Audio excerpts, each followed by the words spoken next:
Welcome to the Secrets of Success podcast. I'm your host, Dr. Ken Keis. Well, here is show number 2 as a solo.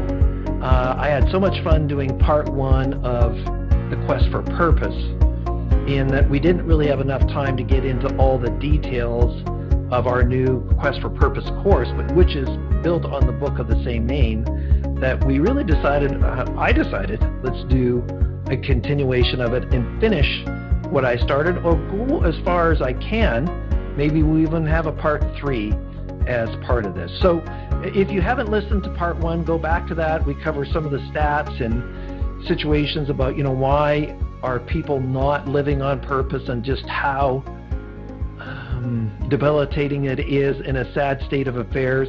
And so we want you to be one of the individuals who's realizing their potential, living on purpose, and helping others to do the same thing. So in this show, we're going to start with a segment. And by the way, at the peril of self-promotion, is the new Quest for Purpose course includes 4 assessments, my new PDF journal format of the Quest for Purpose, which is a fillable PDF journal of the Quest for Purpose book. The 4 assessments in that book alone are worth $200. And the online course, you go to crgleader.com, go to online courses, go to the Quest for Purpose, and you can read all about the information there. It will transform your life. I went through this myself with a coach in 1989. It put me on this path. Here we are, at the time of recording, 32 years later, of being a professional developer and helping others to live, lead, and work on purpose. So the first part of this show, we're going to talk about the Quest beliefs. And here, what we mean by this is that a lot of times when you get into people who want to figure out their purpose or a career, they don't have an underlying belief system or philosophy about how careers and life comes together. So we're just going to take you through the ones that we have in the book, which are foundational to, how I guide myself and how I make decisions. And then also, it is a belief system, so what I believe. That's simple. Now, we ended the last show with the first belief, which is the myth of motivation. And as a reminder, we don't believe in motivation. That motivation is a myth, and that interests draw, and they really don't require motivation. I love motorcycling, and so if there's a beautiful day out, I don't have to force myself to get on my bike. I actually have to force myself to work so I don't get on the bike. Because I enjoy it so much. And a lot of times I'll go and just do it on myself, going through the beautiful roads that we have here in British Columbia, Canada, and I'm about an hour out of Vancouver. So again, we only require motivation for those things that do not interest us. Interests really draw us in, and they energize us. And so just keep that in mind. That is your life reflective of that? The next belief is this concept of change form, not content. Our interests change their form, but really the substance, in our opinion, never changes. So the fact that I love helping other people, it just manifests itself in different ways. When I was younger, this ability to like speaking and helping others showed up in being an MC for volunteer banquets. And have you ever been to those banquets where the MC was the president of the organization and they were just horrid and they ruined the entire night? Well, that's where people are starting to ask me, because the MC is responsible to keep this going. I knew that even at 17, 18, and had a lot of fun with that, and even, embarrassed myself and self-deprecating humor because I enjoyed that responsibility, and I didn't have to think about it. I don't know why I love speaking or doing podcasts or communicating and encouraging others. I just know that I do, and that's where interest comes. So we believe that interests really don't change their content, they change their form. So when I started this industry, if you can believe this, there wasn't even email, and I had to fly to Eastern Canada on a weekly basis for nearly a year to develop a large national program, because we couldn't communicate that. We were in the room together, working together, handwriting stuff. The person that had the Macs or Apples in the background, they would be given that, come back to us, and then we would just have this working table for the better part of a year to put this program together. So that wasn't there. But now, here we are doing a podcast, recording it, having a legacy on multiple platforms, being listened to anywhere on the world at time. Wait, that wasn't happening back then. I do remember doing an audio magazine where I was the host on behalf of Harv Eker and Peak Potentials, and where I was doing interviews for about an hour of New York Times bestsellers. Then it was transferred onto a CD-ROM and then sent out to the individual and listened to. So again, I'm still doing the same thing, but in a different format. And so if I, let's say, stop speaking, how would that form itself differently? Well, I would be doing something that would be helping others in that progression of it and the development of it over time. The other thing about finding your purpose in life is constantly leaving us clues. The problem is most people aren't paying attention. They're not really looking for or paying attention to the clues. So when people do these treasure hunts, they're looking for clues, and those clues help them to find a direction. But if you're not looking for the clues, then how can you find the direction? So I need to be mindful. I need to be paying attention. So, when I have something that really is enjoying, you find it fulfilling. It's not effort. It's not work. Do you know what that is? Do you know what you don't want to be doing, where you are paying attention and said, oh, when I did that sucked. That wasn't something that I enjoyed doing. So part of this is, can you learn to be quiet and reflective? Can you be mindful? We started the previous show and talked about self-awareness. This is part of that basic self-awareness. I knew when I was 16 that I loved speaking. Where it was going to go, I didn't get in the profession until I was 32. So it took another 15 plus years before I went into the profession, started as a trainer, then moving up from there into keynote speaking, and then of course all myriads of different ways now. But I was paying attention even when I was younger. Now, I had my dairy farm, I was doing sales, but I still had this underpinning where whenever there was an opportunity to be an MC, I would do it. I would be asked to do that role because it was obvious that I enjoyed doing it and then was also good at it as well. The other one, the next belief system, is this concept of the myth of mutual exclusion. In other words, can we have it all? And the answer to that question is yes. But the reality is that who gets to decide what having it all means? Who gets to decide what balance means? Can you have successful work and a career and it means no health or no family? That's a myth. And so the reality is if I'm going to actually feel fulfilled, if I'm going to bring my best self and my whole self and have this fulfilling sort of life, then having it all is balance. It defines what balance means. But however, defining what having it all means is up to you. This is your definition. This is your framework. It's not somebody else's. It's not what I think your having it all should be. And for some people, they need to have this kind of level house. This other person's, no, I've got what I need. I don't need to work any harder in this space. And so my encouragement is that you get to decide what having it all is, and don't be compromising on this. And if there's something where you can't have it all, and I'm not talking about from a greedy point of view, but to have your health, your family, and your work, then maybe we need to rethink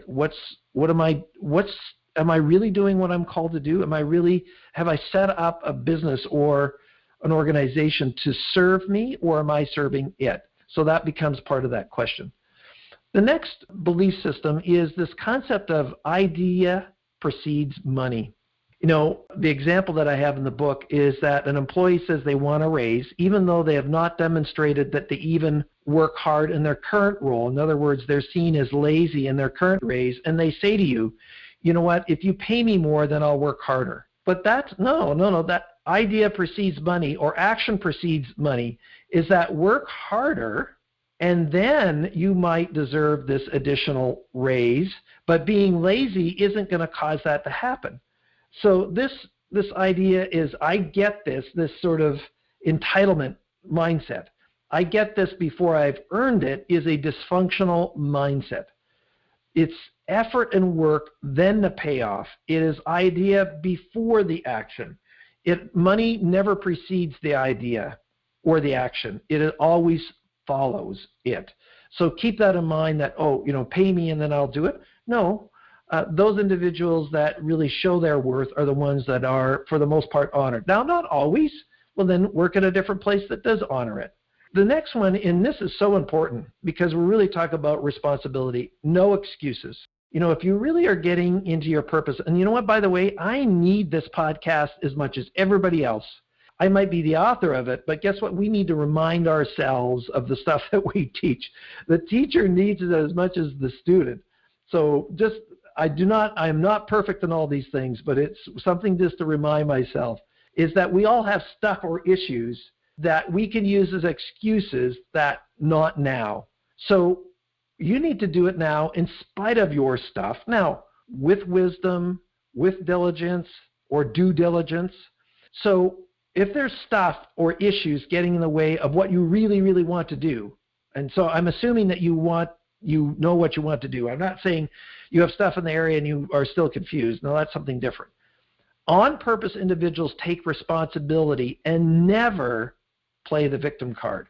Yes, we've all had stuff that have happened to us, incidents that have occurred that are sad or unfortunate. But if you play the victim card, then you've actually given the power away to the other people that, if the victim is the government or this person or this environment, if you don't take responsibility, you'll never get out. And so many of my guests on the show over the last couple of years, they all say the same thing, is that responsibility is where on purpose people live. And we just don't play the victim card or get into this naming, you have this privilege or whatever. No, just get over yourself, move forward. Yes, there's stuff that's happened. We've all had stuff that's happened. And I've shared some pretty impactful stories in the past. I won't get into it now personally. But, so my parents never said they loved me. They never affirmed me. Ken, don't use that as an excuse for going forward. We all have stuff. The next belief system is beware of the negative gurus. Now, we talked about don't listen to what other people think, but this is very poignant. If you're going to make a change, if you're going to shift, negative gurus are sort of like all the people around you who, and many of you have heard this, everybody has an opinion, very few people have wisdom, is that everybody will have some kind of comment for you. You're not going to start your own business, Ken, are you? You're not going to quit that and move over here. There are going to be all these people that are going to have these negative opinions. They're going to say, how do you raise your kids? And they don't have kids themselves. They said, well, how should you be treated in marriage and never been married? I mean, these are the kinds of situations that are around us. And now with social media, of course, everybody shares. So I want to encourage you that if you're making some shifts, if you are making some decisions and you're moving forward, be very guarded about who you're going to share this information with. And even, not necessarily block, but really remove yourself from those people that have all these negative opinions. Is seek wise counsel, yes, but limit it to those people who have your best sort of interest in mind, and family and friends usually aren't. And here's one of the other stories that comes out, and Marshall Goldsmith covers this in his book. When we are going into a new sort of part of our life, the people that we've known throughout our lives, our friends or even our family and relatives, even though they don't say it, in many cases they want to keep you where you've been, or they only remember you for who you were, not who you are. So part of this negative guru's protection is just beware of them. Is purpose, by the way, doesn't always mean popular. So if everybody likes you, if everybody is putting accolades on you, I suspect you're not necessarily pushing hard enough. If there's nobody that's kind of pushing back, I suspect you're not going hard enough and you're trying to people please others. Purpose does not always mean popular. Doesn't mean you need to be mean or arrogant or any of those things. It just means that when you go down your own path and you are making choices that are good for you, not everyone agrees with that. Now, this one might be hard to fathom, but career as an absolute is a myth. I believe that we have a calling and that we have a purpose and we have assignments that we had even as a birthright. I don't even know why I like speaking, but I knew that when I was younger. Now, when I was growing up, another thing that was kind of negative is because I was verbal is, you remember the old saying, kids are to be seen, not heard? Who came up with that? How discriminatory is that? And what did that do to me where my family would say to me, can you talk too much? And they would laugh and they mock. Well, guess what? Now I get paid to do it. Now, managing my interruptive nature and being appropriate with my conversation and not dominating or interrupting others, yes, that is managing self. However, I like to communicate. I like to have conversations with others. Not always. You ask my wife, Brenda, there's moments where I just want to sit and not say anything to anybody and just kind of have my own space. So that idea of having a career that's linear is something that's really old school. We really have a life. And there's another thing that people talk about is I have a work life and I have a home life. Well, the lines are great. We just have a life. It's all interspersed. It's all interrelated. It is simply a life. I have part of it where I'm working, and part of it that I'm home, part of it when I'm not working, but it's still just your life. And this idea, don't get caught down to this place that a lot of standard career coaches will talk about, SIC, standard industry codes, or national occupational codes. There's no codes for what I do. And so you, again, as I said in the part one of this podcast, the previous episode, is that we have expertise, that we have a purpose. So if my purpose is to help others to live, lead, and work on purpose, then how does that show up? Is that a career? No, I do training, I do speaking, I do coaching, I do mentoring, I develop programs, I write books. All of these methodologies contribute to this expertise, but I don't per se have a career. I have a career as a professional developer to help others to live, lead, and work on purpose, but there's no SIC code or standard occupational and national occupational code for what I do. And so my encouragement is don't get trapped in that for you as well. The other thing is that, oh man, is so true today, is attraction versus distraction. And I can be this way. Not everybody is, but some can, is that the shiny object disease. So if we don't know who we are and what our direction is, and again, I'm guilty of this, is we get distracted by another option, another opportunity. And so your ability to stay on purpose, your ability to feel fulfilled, means saying no as much as saying yes. In spite of having it all, there is, and us agreeing with that, there's a certain amount of thing called capacity or limits, and just physically can't do all of what you say you're going to do. So is having it all, working like 20 hours a day and then seeing your family, being health, well, now we know that that's not having it all, that's not possible. So there's some reasonableness that comes into the discussion.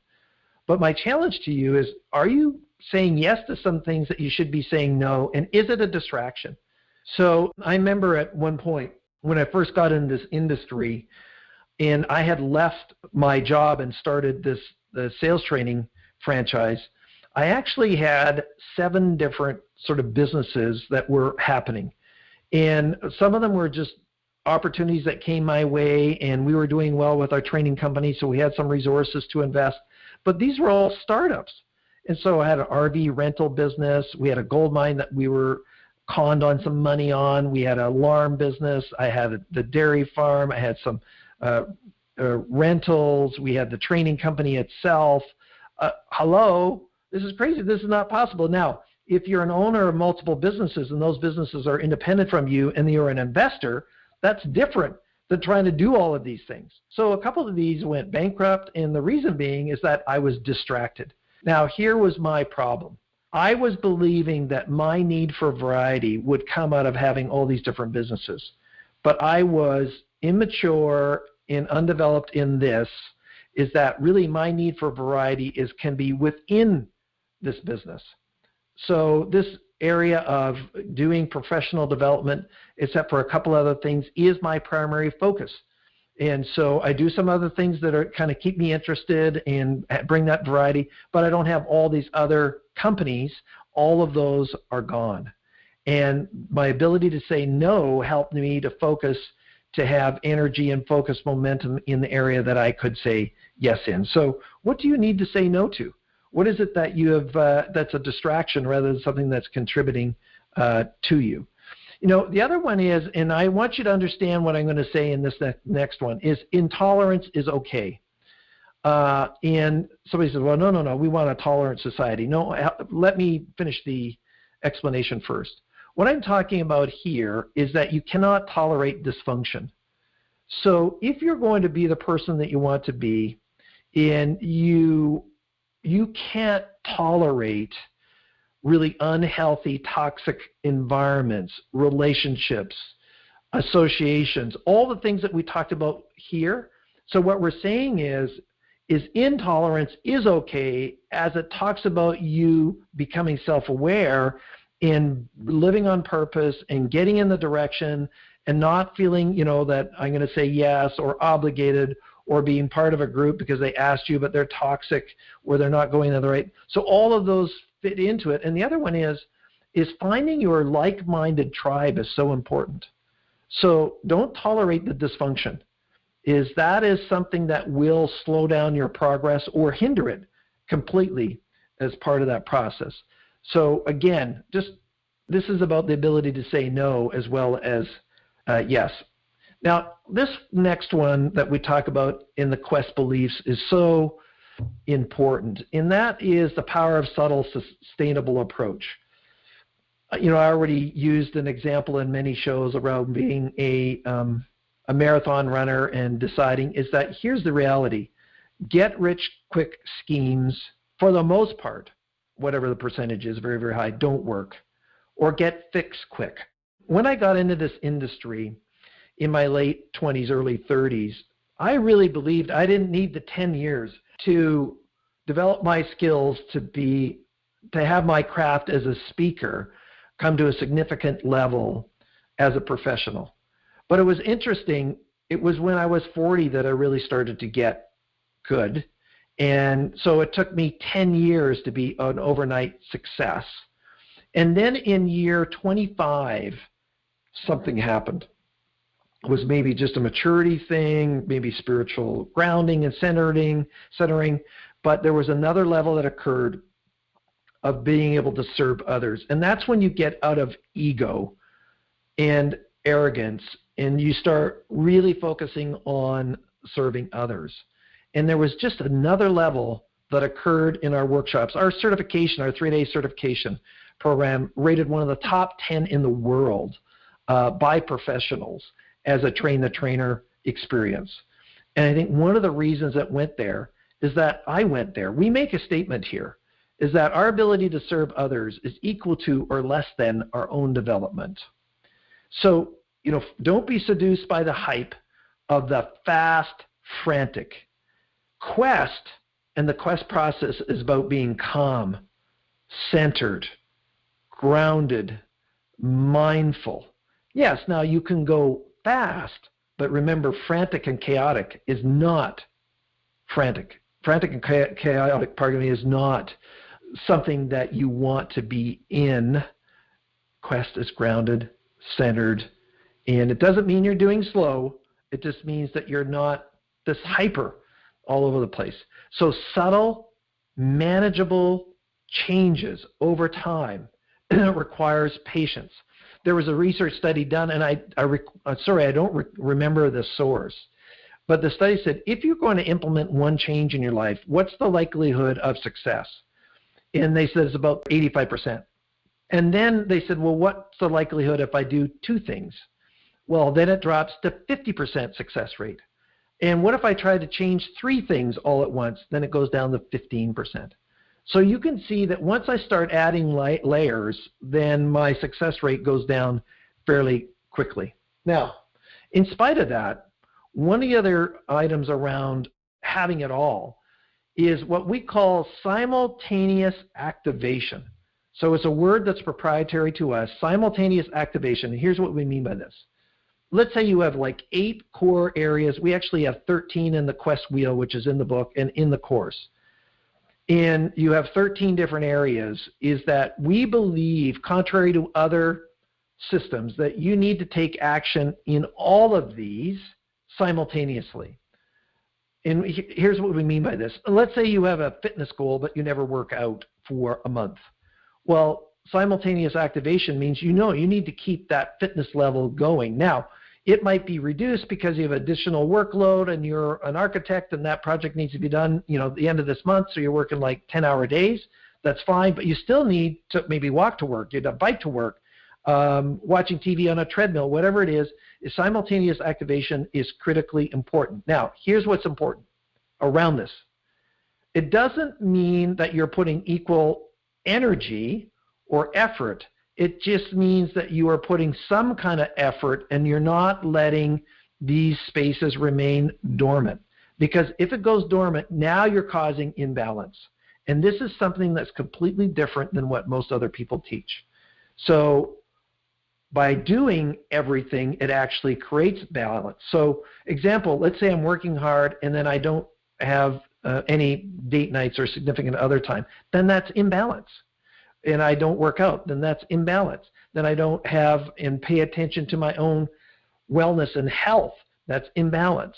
So it means all of these things are attended to. Now, for some of them, it might be just 5 minutes a week, but it's attended to, and that's all that's needed. It's not equal energy and time, but it is energy and time in all areas simultaneously.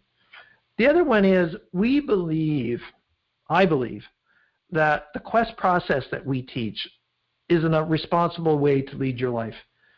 Self-centeredness really comes from you not finding your purpose, being miserable. I mean, imagine, being in a job and there was research that said nearly 50% of the population was actively disengaged and 25% were sabotaging the work environments because they were so disengaged. That's not responsible. So if you are living a life on purpose, you're enjoying what you're doing, you are in your interests for the most part, and by the way, we know that there are days you're going to be off, but the majority of your life has this energy. That is the highest level of contribution. That's the highest level of well-being. It's the most fulfilling for you, and it's the most fulfilling for the people around you. And so when I'm out of sorts, then nobody wants to be around me, and I can kind of get a little testy, and that would be same for you. So if I'm leading my life and I'm doing something where I love, I enjoy, and I have this balance and the interest and they're energizing me and my passions are part of this, wow, you're being responsible. You have this life. Are you taking it seriously? Are you being responsible? Now, by the way, one of the other character traits that I talked about or didn't talk about in the part 1 is humor. So this is not about taking yourself seriously, it's taking the process seriously, taking life seriously. Is your highest level of contribution is when you're fully engaged and it's just happening for you and you've got these things figured out. So it is responsible. Now, a couple of cautions I just want to mention as you think about your life and moving forward, and it's in our quest beliefs sort of final couple of items, is I'm not suggesting if you're miserable at work that you change careers and go submit your resignation letter tomorrow. Absolutely not. The best place to figure out your life is when you have some security or a position that you're already in. Now, you might know that it's short term, that's fine. But don't abandon that to go into this void with nothing while you're trying to figure out what something is. So stay grounded and centered there, and then maybe make some steps about being clear about what would your next step be moving towards your job or career or fulfillment or work aspirations. The next one is very sensitive. Sometimes we get into situations where we have life partners where they're not on the same page as us.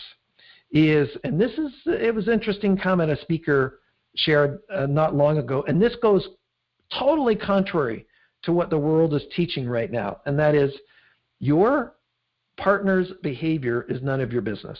Now, The abusive side is an exception, and you can't tolerate that. But after that, a lot of times relationships are in their situation because I have to get better. So maybe somewhere along the way there's a change of a partner, but don't do that as part of this. Is that if that person's negative or toxic, I'm not asking you to change it. Change yourself first. Don't make any rash decisions. Start moving and changing your perspective. What are you thankful for? What do they do well?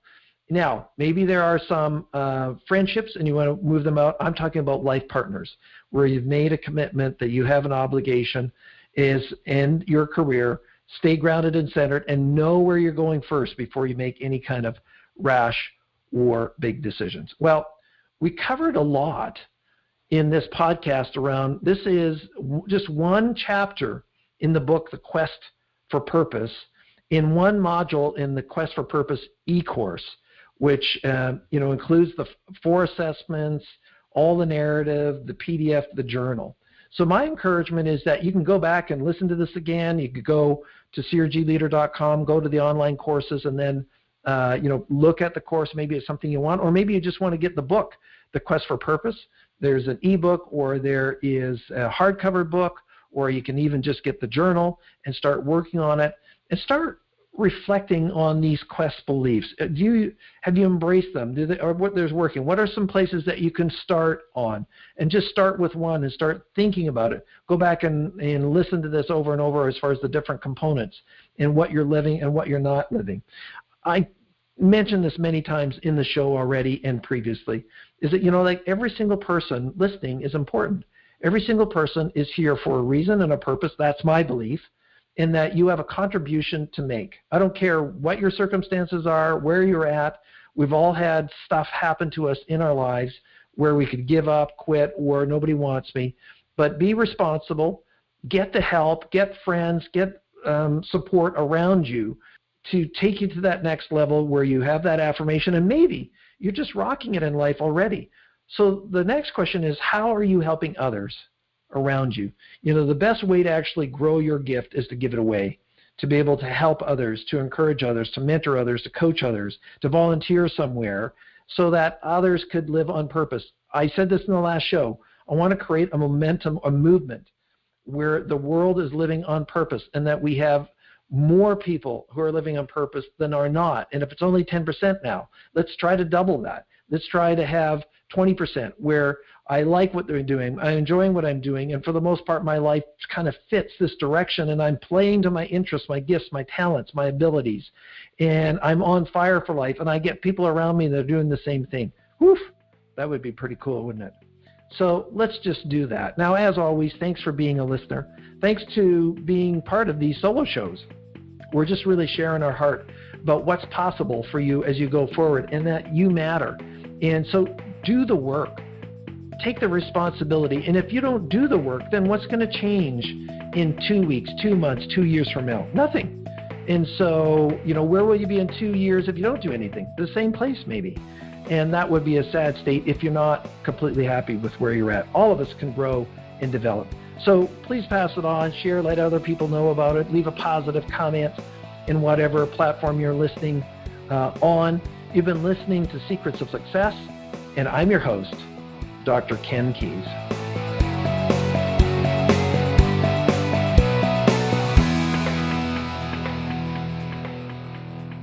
Thanks for exploring the secrets of success with us. If you want to keep the momentum going, log on to crgleader.com. Scroll to the bottom and sign up for our inspirational emails. You can also take your success to the next level by following us on Facebook and Twitter and connecting with Ken on LinkedIn. We hope you have a great week and look forward to you joining us next time for the Secrets of Success podcast with Dr. Ken Keis.